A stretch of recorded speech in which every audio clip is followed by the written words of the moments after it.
Hello everyone, ఈరోజు మన topic వచ్చేసి బరువు తగ్గాలని ప్రయత్నం చేస్తూ ఫెయిల్ అవుతూ చాలామంది ఉంటారు. అంటే వాళ్ళు చాలా చేస్తూ ఉంటారు, కానీ ఎక్కడో మిస్ అవుతూ తగ్గకుండా వాళ్ళు ఇంకా డైలీ ఎంత చేసినా వీక్లీ కనీసం ఒక చిన్న చేంజ్ కూడా వాళ్ళలో రాదనమాట. సో వాళ్ళకు అలా ఎందుకు అట్లా అవుతుంది అనే చిన్న చిన్న కరెక్షన్స్ చేసుకోవాలి. సో ఫస్ట్ ఏంటంటే, మీరు ప్రాసెస్లో ఉన్నప్పుడు, బరువు తగ్గే ప్రాసెస్లో ఉన్నప్పుడు మీరు ఫస్ట్ చెక్ చేసుకోవాల్సింది ఏంటంటే, నైట్ ఫుడ్ ఏ టైంకి తింటున్నారు, అంటే ఏం తింటున్నారో దానికన్నా ముందుగా ఏ టైంకి తింటున్నారు అనేది చాలా ఇంపార్టెంట్. మీ రిజల్ట్ మీకు చాలా ఫాస్ట్గా రావాలని అనుకుంటే మీరు నైట్ ఫుడ్ వచ్చేసి 6:30 నుంచి 7 లోపలే తీసేసుకోవాలి. అంటే 7 కన్నా ముందుగానే మీ డిన్నర్ అనేది అయిపోవాలన్నమాట. అండ్ ఏం తింటున్నారు సెకండ్, ఏ టైంకి తింటున్నారు అనేది ఫస్ట్ ఇంపార్టెంట్ అనమాట. అండ్ నెక్స్ట్ ఇంకొకటి ఏంటంటే వాటర్. మీరు మీ బరువుకు తగ్గట్టుగా, అంటే 20 kgs = 1 లీటర్ వాటర్ తీసుకోవాలి. అట్లా మీరు ఒకవేళ 80 కిలోలు ఉన్నారనుకోండి, 4 లీటర్స్ వాటర్ తీసుకోవాలి. అట్లా మీ బరువుకు తగ్గట్టుగా వాటర్ అనేది తీసుకుంటూ కరెక్ట్గా ఉండాలి. ఒకవేళ మీరు ఎంత ఫిక్స్గా డైట్ చేసి ఎంత మెయింటైన్ చేసినా కూడా మీరు వాటర్ సరిగ్గా దాటిపోతే వెయిట్ లాస్ అనేది జరగదు.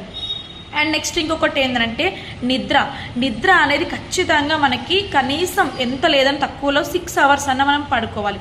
ఎంత తక్కువ ఉన్నా కూడా, అంతకన్నా తక్కువ మనకి నైట్ టైం నిద్ర పోకుండా వేరే వర్క్స్, ఏదైనా జాబ్స్ అట్లా ఉంటూ కానీ మీరు డే అంతా డైట్ బాగా చేస్తూ ఉన్నారనుకోండి, సో అక్కడ కూడా మీకు రిజల్ట్ అనేది కనిపించదు, మీ వెయిట్ లాస్ అనేది జరగదనమాట. నిద్ర అనేది మనకు ప్రాపర్గా ఉండాలి. అండ్ నెక్స్ట్ ఇంకొకటి ఏంటంటే, మనకి మార్నింగ్ అవర్ బ్రేక్ఫాస్ట్ టైం ఉంటుంది కదా, మీరు ఏ బ్రేక్ఫాస్ట్ మీ వెయిట్ లాస్ కోసం ఏది ప్రిఫర్ చేస్తున్నారు అది ఇంపార్టెంటే. బట్ మీరు వెయిట్ లాస్తో పాటు హెల్దీగా ఉండాలనుకుంటే 9 o'clock వరకే మీ బ్రేక్ఫాస్ట్ అనేది అయిపోవాలి. అంటే మీరు ఏదైతే చూస్ చేసుకున్నారో ఇది 9 o'clock వరకు, లేదు మీరు 10కి 11కి 12కి అట్లా తీసుకుంటే మళ్ళీ అక్కడ మీరు వెయిట్ లాస్ అయినా కూడా కొంచెం మీకు అన్హెల్దీ అనేది ఉంటుందన్నమాట. అండ్ నెక్స్ట్ ఇంకొకటి 11 o'clock స్నాక్స్ అనమాట. అంటే మనం మార్నింగ్ బ్రేక్ఫాస్ట్కి అండ్ లంచ్కి మధ్యలో స్నాక్స్, 11 o'clock స్నాక్స్ అనేది చాలా ఇంపార్టెంట్. స్నాక్స్ అంటే కీరా కానీ, క్యారెట్ కానీ, ఏదైనా ఫ్రూట్ కానీ, యాపిల్ కానీ, జామకాయ కానీ ఇట్లాంటివి 11 o'clockకి మనకి యాడ్ చేసుకోవాలి. ఎందుకు యాడ్ చేసుకోవాలంటే, ఈ 11 o'clock మనకు కొంచెం ఆకలి అనేది స్టార్ట్ అవుతుంటుంది. మనం మార్నింగ్ 9 బ్రేక్ఫాస్ట్ చేస్తాం కదా, చిన్న ఆకలి స్టార్ట్ అవుతుంటుంది. అక్కడ మనం హెల్దీ స్నాక్స్ తీసుకోవడం వల్ల మన ఆకలి అనేది మనకి కంట్రోల్లో ఉంటుంది. అండ్ నెక్స్ట్ మనకి లంచ్ టైంలో మనకి ఏం జరుగుతుందంటే, మనం ఒకవేళ స్నాక్స్ తీసుకోలేదనుకోండి, లంచ్ టైం వరకు మనకి చాలా ఆకలి వేసేసి మనకి ఇంకా ఏదైనా మంచి ఫుడ్, ఇంకా ఏదైనా అంటే అన్హెల్దీ ఫుడ్, బిర్యానీలు లేదంటే ఇంకా ఎక్కువ రైస్ అట్లా ఏదైనా తినాలని మనకు క్రేవింగ్స్ అనేవి స్టార్ట్ అవుతాయి. అట్లా కాకుండా మనం 11 o'clock స్నాక్స్ తినడం వల్ల మన ఆకలి ఆఫ్టర్నూన్ లంచ్ టైం 1 o'clockకి తక్కువ ఆకలి ఉంటుంది మన బాడీలో. కాబట్టి మనం తక్కువ ఆకలి ఉంటుంది కాబట్టి మన కడుపుకు మనం ఎంత కావాలి అంత మాత్రమే తింటాం. ఒకవేళ ఆకలి ఎక్కువ అయితే మనం మళ్ళీ ఎంత అంటే అంత తినేస్తాం, మళ్ళీ అప్పుడు వెయిట్ లాస్ అనేది ఫెయిల్ అయిపోతుంది. కాబట్టి లంచ్ టైం లోపల స్నాక్స్ అనేది అలవాటు చేసుకోవాలి.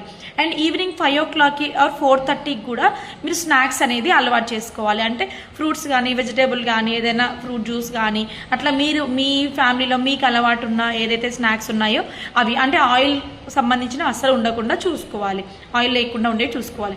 అండ్ లంచ్లో వచ్చేసి మీరు ఎలాంటి జాగ్రత్తలు తీసుకోవాలంటే, మనం రైస్ ఎంతైతే, ఫర్ ఎగ్జాంపుల్ మీరు రైస్ తింటున్నారనుకోండి, నో ప్రాబ్లం, రైస్ ఎంత క్వాంటిటీ ఉందో కర్రీస్ కూడా అంతే క్వాంటిటీలో ఉండాలి. అంటే మన ప్లేట్ని 3 partsగా చేయాలి. 3 partsలో రైస్ ఆర్ చపాతీ ఆర్ రోటీ మీరు ఏం తింటున్నారో అది, and same quantity curries. And remaining 1 part వచ్చేసి మీ ప్లేట్లో ఒక కీరా కానీ, ఒక క్యారెట్ కానీ, జస్ట్ స్లైసెస్ 2-3 slices అవి పెట్టుకొని మీరు తీసుకోవచ్చు.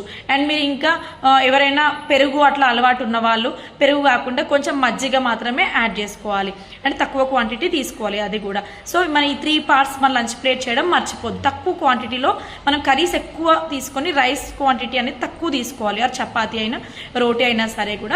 ఈ విధంగా మీరు లంచ్ అనేది ప్లాన్ చేసుకోవాలి. అండ్ లంచ్తో పాటుగా వాకింగ్ అనేది చాలా ఇంపార్టెంట్ మన వెయిట్ లాస్ జర్నీలో. అంటే ఎంతసేపు చేయాలి, ఎంత తక్కువైనా డైలీ 30 minutes, అంటే అది డివైడ్ చేయొచ్చు. మార్నింగ్ 15 minutes, ఈవినింగ్ 15 minutes మనం ప్లాన్ చేసుకొని 30 minutes అనే మినిమం. ఒకవేళ ఇది ఫాలో అయిన వాళ్ళు, ఇంకా ఎక్కువ చేయగలిగిన వాళ్ళు, మీ బాడీ సపోర్ట్ చేస్తుంది అనుకున్న వాళ్ళు జస్ట్ ఒక 40 minutes వరకు కూడా మీరు ప్లాన్ చేయొచ్చు. అయితే ఈ వాకింగ్ మనం చేయకుండా డైట్ చేస్తాము, డైట్ ద్వారానే వెయిట్ లాస్ అవుతామంటే అవ్వరనమాట. కానీ ఖచ్చితంగా వెయిట్ లాస్ జర్నీలో ఫుడ్కి ఎంతైతే ఇంపార్టెన్స్ ఇస్తామో వాకింగ్ కూడా అంతే ఇంపార్టెంట్ ఇవ్వాలి. ఓన్లీ వాకింగ్ చేసుకుంటూ డైట్ చేయమంటే కూడా కుదరదు అనమాట. రెండు మనకు ఈక్వల్ అనమాట. 80% ఫుడ్ ఉంటే 20% ఎక్సర్సైజ్ ఉంటుంది. మళ్ళీ అది గుర్తుపెట్టుకోండి, 20% అనేది ఎక్సర్సైజ్ పాత్ర, 80% ఫుడ్ పాత్రనే ఉంటుంది. సో 80% ఇదే ఫుడ్ కదా అని చెప్పేసి డైట్ ఎక్కువ చేస్తాము, వాకింగ్ చేయము అంటే కూడా కుదరదు. 100% రిజల్ట్ రావాలంటే ఫుడ్తో పాటు మనకి వాకింగ్ కానీ ఎక్సర్సైజెస్ కానీ మీ ఏజ్ని బట్టి మీరు ఏదైతే చేయగలుగుతారో, ఎంతవరకు అయితే మీ బాడీ సపోర్ట్ చేస్తుందో అది మీరు ప్లాన్ చేసుకోవచ్చు. ఆర్ వాకింగ్, రన్నింగ్, ఎక్సర్సైజ్ ఇట్లా ప్రతిదీ అనమాట. సో అట్లా మీరు ప్లాన్ చేసుకోవాలి. సో ఇవన్నీ చిన్న చిన్న టిప్స్ను పాటిస్తూ ఉంటే మీ వెయిట్ లాస్ జర్నీ అనేది చాలా తొందరగా క్లోజ్ అయిపోతుంది అనమాట. అంటే మీరు తొందరగా మీ ఐడియల్ వెయిట్కి రావడానికి ఇవన్నీ కూడా మీకు హెల్ప్ అవుతాయి. Okay, thank you all, thank you very much.